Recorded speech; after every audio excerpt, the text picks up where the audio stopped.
você abrisse a sua Bíblia na carta a Filemon. Sim, está na Bíblia. Alguns estão se perguntando, será que está na Bíblia essa carta? Sim, está lá para te ajudar no Novo Testamento, tá? A última carta do apóstolo Paulo que está registrada ali na sequência nas nossas Bíblias.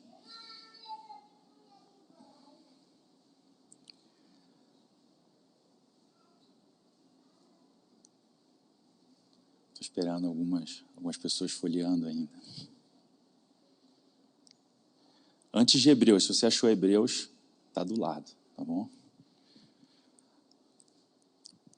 Então vamos lá. Paulo, prisioneiro de Cristo, Jesus e o irmão Timóteo. A você, Filemon, nosso amado cooperador, a irmã Áfia, a Arquipo, nosso companheiro de lutas, e a igreja que se reúne com você em sua casa. A vocês, graça e paz da parte de Deus, nosso Pai, e do Senhor Jesus Cristo. Sempre dou graças a meu Deus, lembrando-me de você nas minhas orações, porque eu ouço falar da sua fé no Senhor Jesus e do seu amor por todos os santos. Eu oro para que a comunhão que procede da sua fé seja eficaz no pleno conhecimento de todo o bem que temos em Cristo. Seu amor me tem dado grande alegria e consolação, porque você, irmão, tem reanimado o coração dos santos. Por isso, mesmo tendo em Cristo plena liberdade para mandar que você cumpra o seu dever, prefiro fazer um apelo com base no amor. Eu, Paulo, já velho, e agora também prisioneiro de Cristo Jesus, apelo em favor do meu filho Onésimo, que gerei enquanto estava preso. Ele antes era inútil para você, mas agora é útil, tanto para você quanto para mim. Mando de volta a você como se fosse o meu próprio coração. Gostaria de mantê-lo comigo para que me ajudasse em seu lugar enquanto estou preso por causa do Evangelho. Mas não quis fazer nada sem a sua permissão, para que qualquer favor que você fizer seja espontâneo e não forçado. Talvez ele tenha sido separado de você por algum tempo, para que você o tivesse de volta para sempre. Não mais como escravo, mas muito além de escravo, como irmão amado. Para mim, ele é um irmão muito amado, e ainda mais para você, tanto como pessoa, quanto como cristão. Assim, se você me considera companheiro na fé, receba-o como se estivesse recebendo a mim. Se ele o prejudicou em algo ou deve alguma coisa a você, põe na minha conta. Eu, Paulo, escrevo de próprio punho, eu pagarei, para não dizer que você me deve a própria vida. Sim, irmão, eu gostaria de receber de você algum benefício por estarmos no Senhor. Reanime o meu coração em Cristo. Escrevo certo de que você me obedecerá, sabendo que fará ainda mais do que lhe peço. Além disso, prepare meu aposento, porque graças às suas orações, espero poder ser restituído a vocês.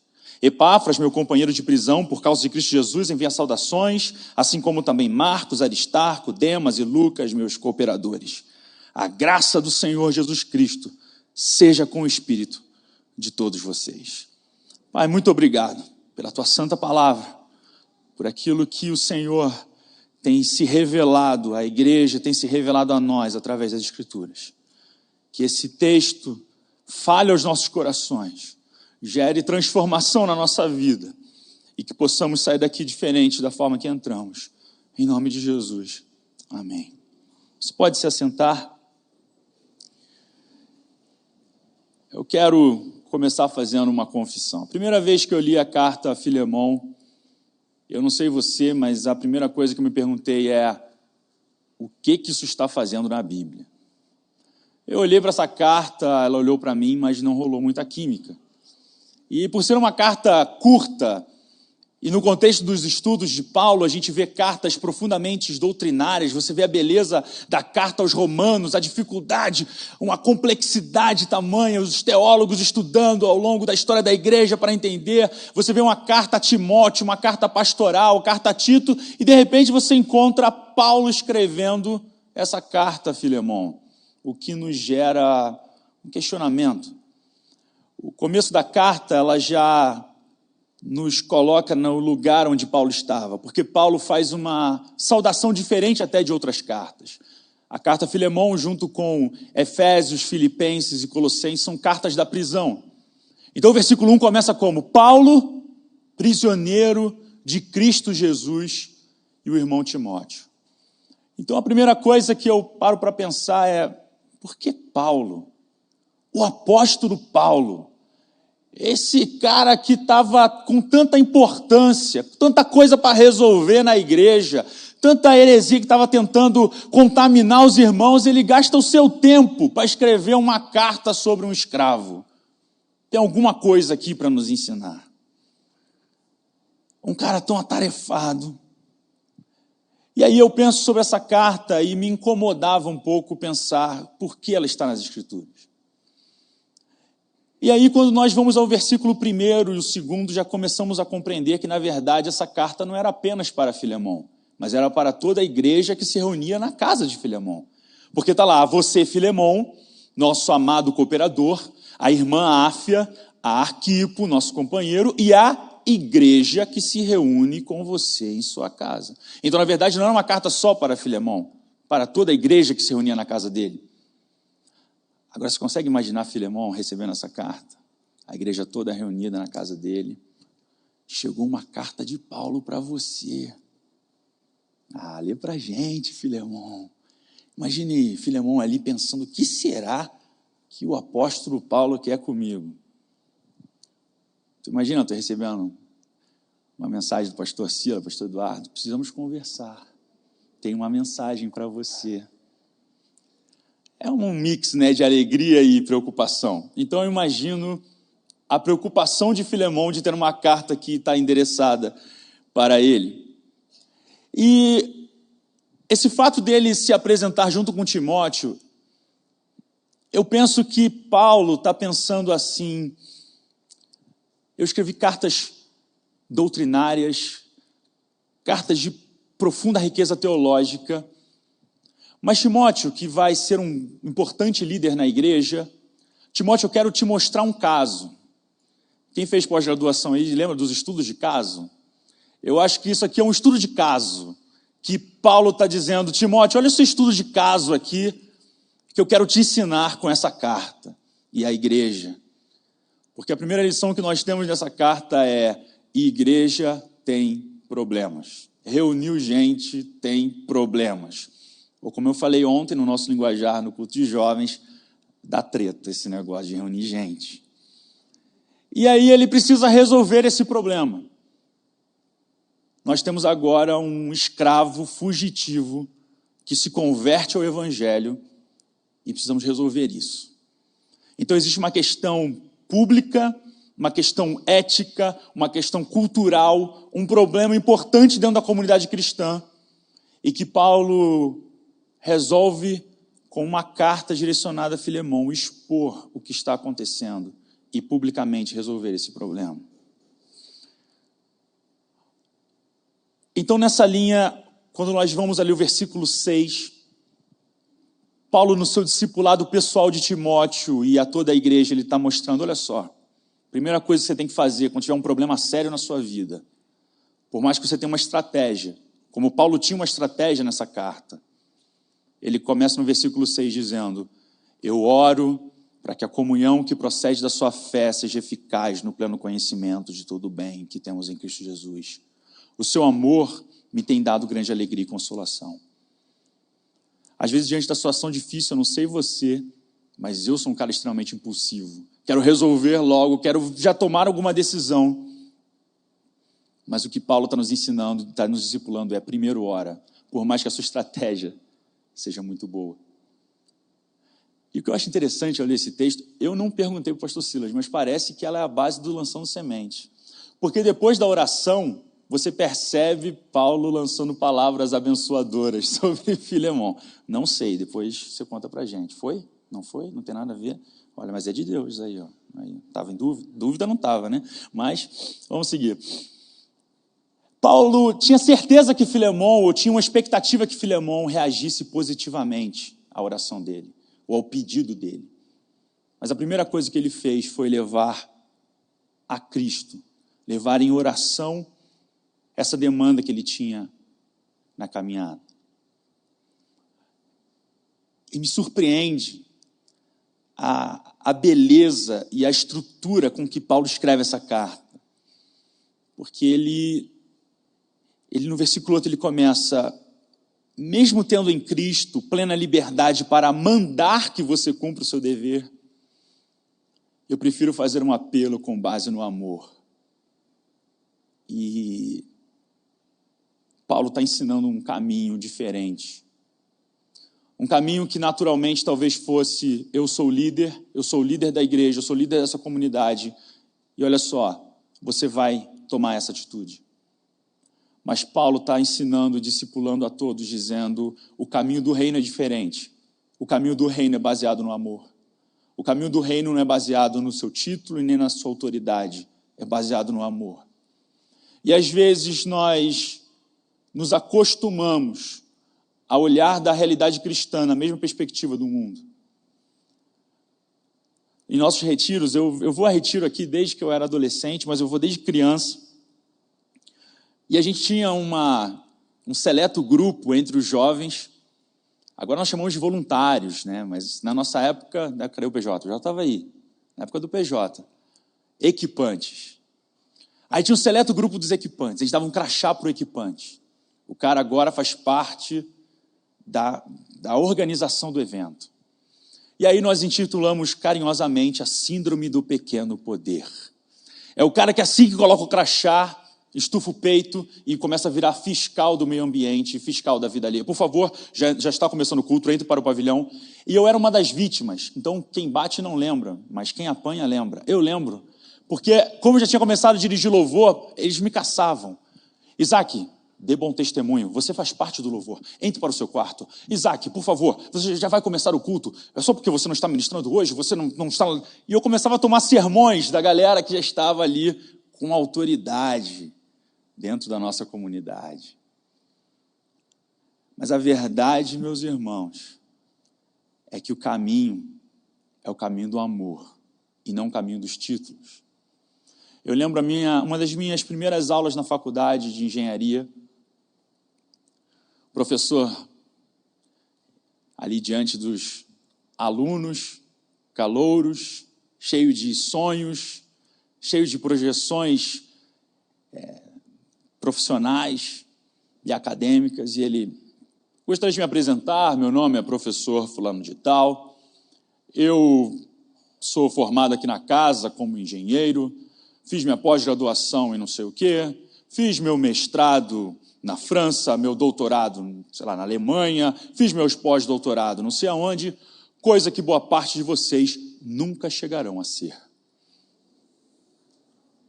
Treinei entre os brutos. Anos depois, tive uma aula com ele, já mais magro, já não tão com um olhar altivo. E no meio das suas apresentações, no meio das suas aulas, ele parava e pensava, e acabava falando: a vida não é muito bem como a gente imagina, e começava devagar, porque depois de ter um câncer, depois de ter passado uma série de tratamento, ele percebe que os títulos dele não protegem ele dos problemas da vida comum. Não são os títulos, meus irmãos. É o amor. Eu teria vários exemplos. Teve um exemplo que eu vou contar aqui, que me marcou. Ano passado eu preguei na campanha da prosperidade, estava ali na reunião de oração antes do culto, só o hall da fama ali, as lendas da primeira igreja, os pastores reunidos, os caras que eu cresci ouvindo as pregações deles. De repente, o pastor Silas olha para mim e fala: Isaac, você tem alguma orientação para nós? Tenho. Ora por mim para não falar nenhuma heresia, por favor. Exemplos de que não é oposto, meus irmãos, nós estamos no caminho do amor. Um dia você lidera, um dia você é liderado. Dentro do ambiente eclesiástico, mas no teu trabalho, na tua família, será que o caminho tem sido o caminho do amor ou o caminho da autoridade? Porque o apóstolo Paulo está aqui dizendo: eu poderia até fazer isso, Mas o Evangelho nos mostra um caminho diferente. Filemão, igreja, Timóteo, o caminho do amor, o caminho é diferente. A gente precisa pensar diferente, precisa olhar diferente. E o que faz Paulo, a autoridade importante da igreja, se importar com o problema de um escravo?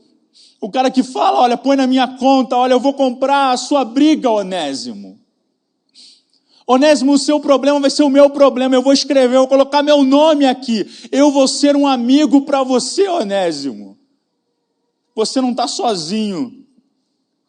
E quantas vezes esse caminho do Evangelho não tem constrangido os nossos corações, e tem tantos Onésimos próximos da gente, que não nos importamos com ele, mas o caminho do reino é diferente.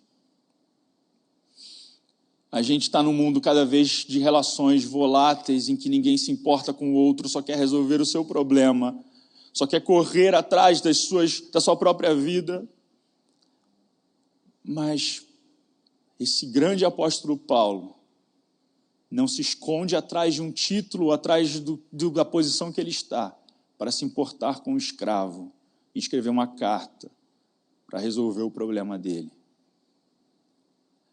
A minha pergunta para mim mesmo e para você nessa tarde é: será que não crescemos demais aos nossos próprios olhos?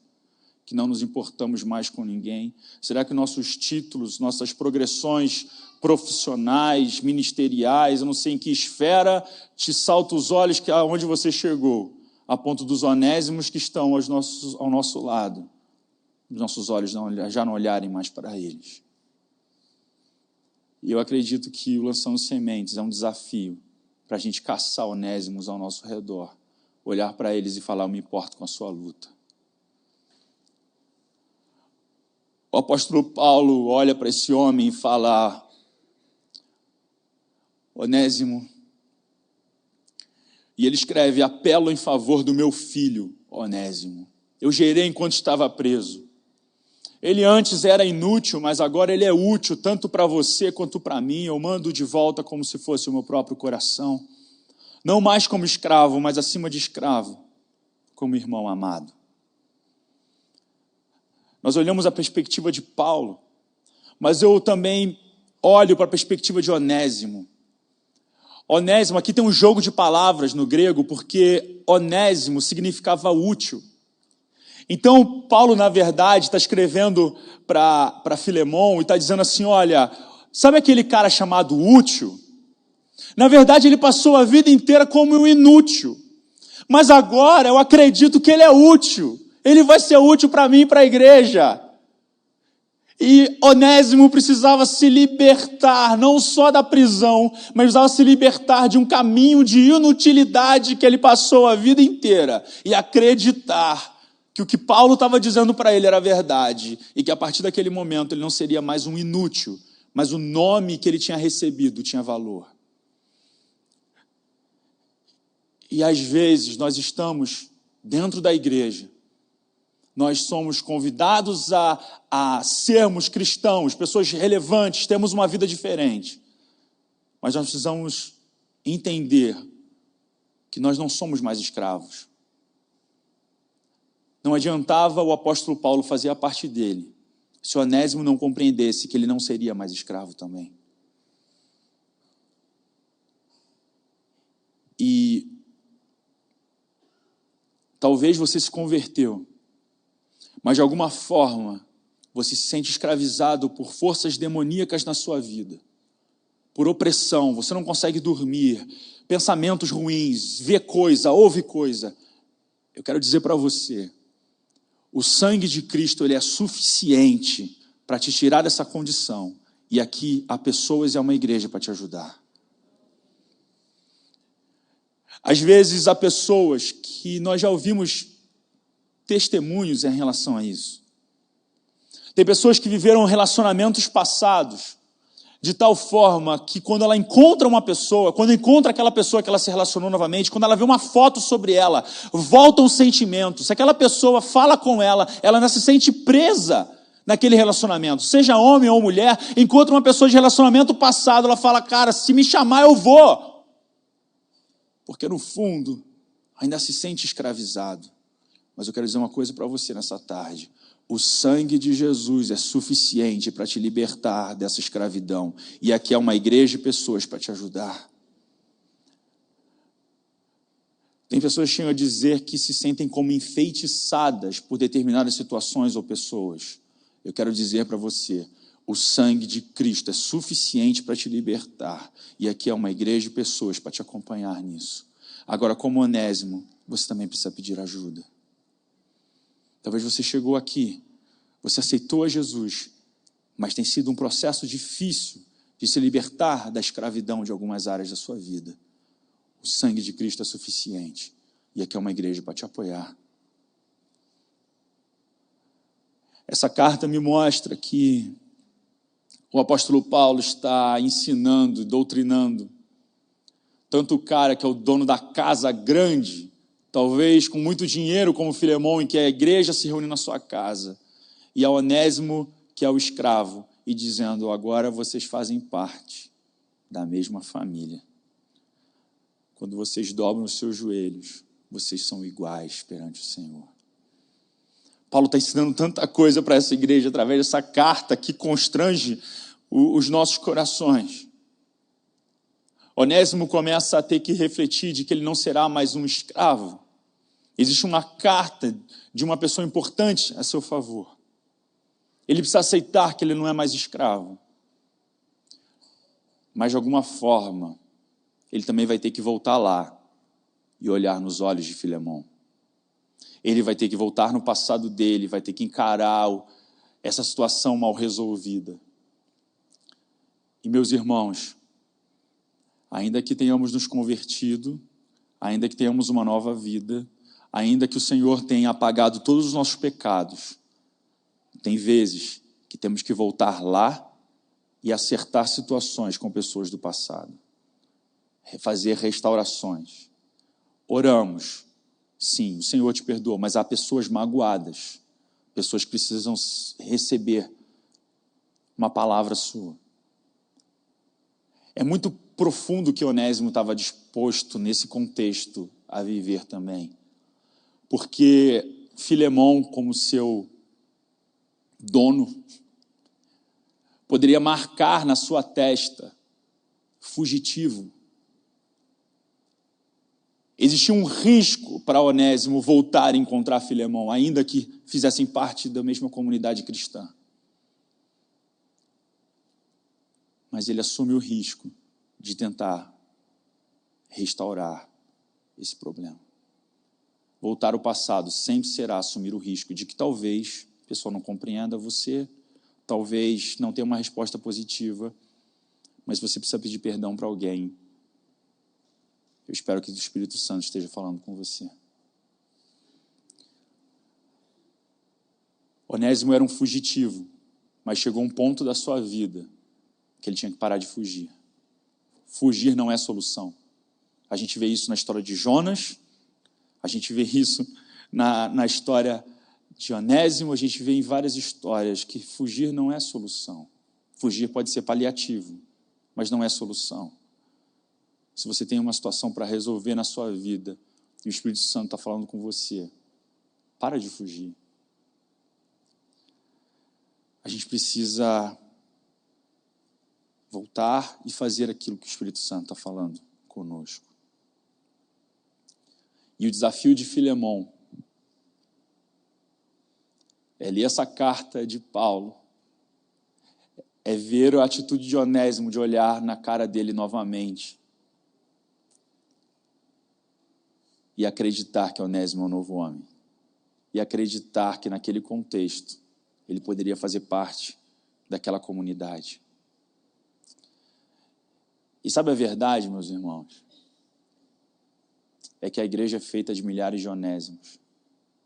Todos nós somos Onésimos com passado. Ainda que como eu e alguns de outros tenham nascido num lar cristão, isso não muda o fato de que em um momento da nossa vida precisamos arrepender dos nossos pecados e fazer uma aliança com Cristo, e entrar nessa aliança de Cristo. Eu gosto do que o salmista diz no Salmo 51, porque ele tem essa consciência. Ele diz, eu sei que eu sou pecador desde que nasci. Sim, desde que me concebeu a minha mãe. E aqui, gente, está cheio de gente com história complicada. Todos nós temos uma fase da nossa vida que, como eu aprendia na escola bíblica dominical, quando passar o filme da nossa vida no grande dia, você vai falar baixinho. Isso não, né, Jesus? Não precisa mostrar, não. Vai ficar só entre nós, tá bom?